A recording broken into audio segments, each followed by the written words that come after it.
Assalaamu calaykum, magacaygu waa Ibraahim. Maanta waxaa ku tusi doonaa habka ugu fudud aad u soo gudbin karto caddeynta adreeska aad degan tahay.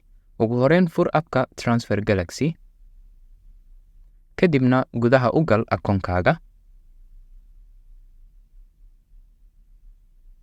Wuxuu ku keeni doonaa page-kan ugu horeeya ay ku qoran tahay tillaabo ayaa loo baahan yahay. Halkan waxaa ku xusan faahfaahin yar oo kooban. Ku dhufo fura koontadaada. Kadibna toos wuxuu kuu geyn doonaa website-ka Transfer Galaxy.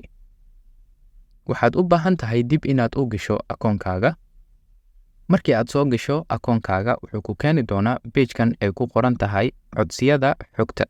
Halkan waxaa ku xusan faahfaahin yar oo kooban. Halkan waxaa laga soo codsaday caddeynta ciwaanka guriga. Si aan u soo gudbiyo, waxaan ku dhufan doonaa xogta soo dir.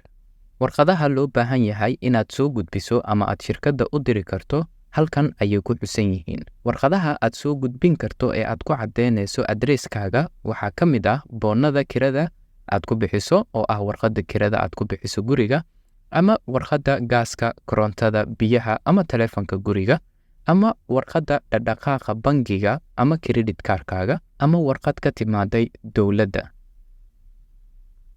Marka waxaan ka dooran doonaa warqaddii aniga igu habboon oo ah marka warqadda korontada. Tani waa warqadda korontada aan ku bixiyo. Halkan kore waxaa ku xusan magacayga, adreeska aan deganahay iyo magaalada. Warqadda ayaan gudbin doonaa. Waxaan ku dhufanayaa dooro file ama sawir.